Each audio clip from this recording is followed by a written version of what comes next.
प्रश्न 6 निम्नलिखित गद्यांश का सार लगभग एक तिहाई शब्दों में लिखकर उसका उपयुक्त शीर्षक दीजिए। परिश्रम को सफलता की कुंजी माना गया है। जीवन में सफलता पुरुषार्थ से ही प्राप्त होती है।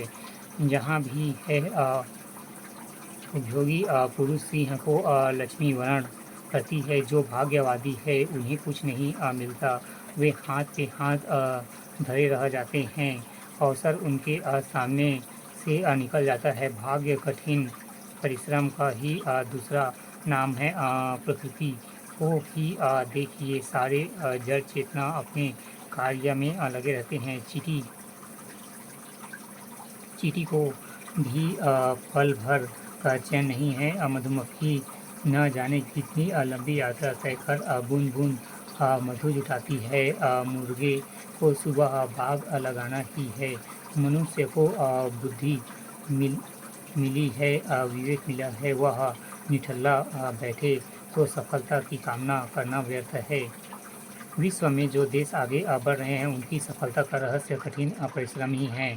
जापान को दूसरे विश्व युद्ध में मिट्टी में मिला दिया गया था। उनकी अर्थव्यवस्था छिन्न भिन्न हो गई थी। दिन रात जितोड़ श्रम करके पुनः विश्व का प्रमुख औद्योगिक देश बन गया।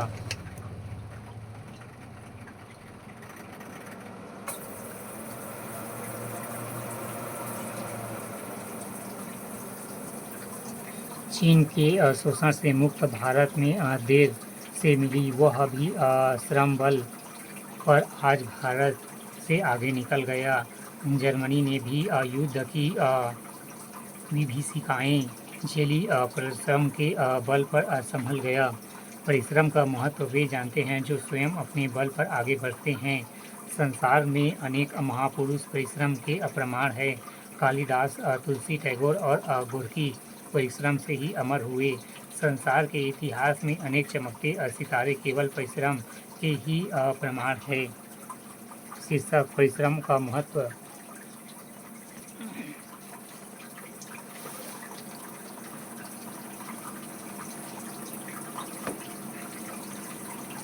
गद्यांश का सार परिश्रम जीवन की सफलता का आधार है। भाग्यवादियों को कुछ नहीं मिलता, उनके समकक्ष आया अवसर निकल जाता है। वस्तुत भाग्य कठिन परिश्रम का ही दूसरा नाम है। इतिहास गवाह है कि विश्व में सफल देशों की सफलता का राज कठिन परिश्रम है। जापान द्वितीय विश्व युद्ध के बाद भी कठिन परिश्रम का ही विश्व में महत्वपूर्ण औद्योगिक देश बन गया। चीन भारत की तुलना में देर से मुक्त हुआ, किंतु चीन आज भारत से आगे।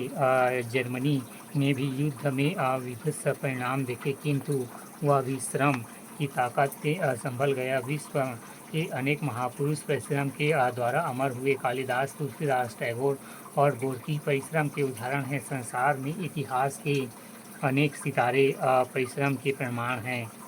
प्रश्न 7 अर्थशास्त्रीय पत्र का आशय स्पष्ट करते हुए उसका एक प्रारूप प्रस्तुत कीजिए।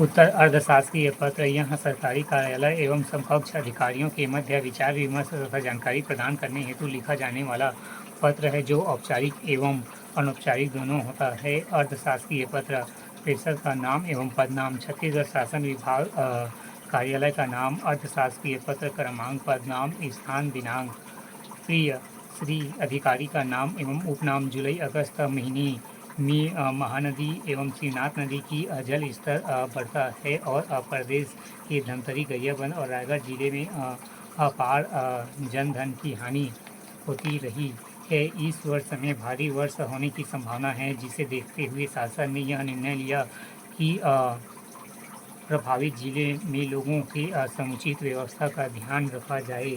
इसके लिए प्रभावित जिलों को 50-50 लाख रुपए की स्वीकृति दी गई है। जरूरत पड़ने पर राहत का काम आपकी देखरेख में तुरंत आरंभ हो जाने चाहिए। आपसे अनुरोध है कि इस कार्य को स्वयं अपने स्तर पर देखने का कष्ट करें और प्रशासन को राहत कार्य में प्रगति के बारे में मानसिक रिपोर्ट भेजते रहें। प्रति जिला अध्यक्ष धमतरी गरियाबंद रायगढ़।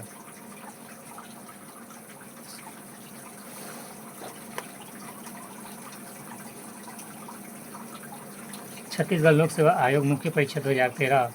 विषय भाषा भागवन सामान्य हिंदी। प्रश्न 1 का निम्नलिखित की परिभाषा लिखिए। शब्द उत्तर भाषा की लघुत्तम इकाई ध्वनि कहलाती है और इन्हीं ध्वनियों के सार्थक समूह को शब्द कहते हैं। दूसरा लिपि जिस रूप में चिन्हों में वर्ण अक्षर लिखे जाते हैं उन्हें लिपि कहते हैं।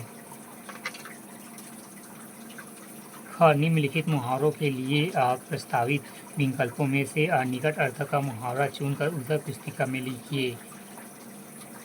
अपना समूह लेकर रह जाना। ई आँखों से गिरना।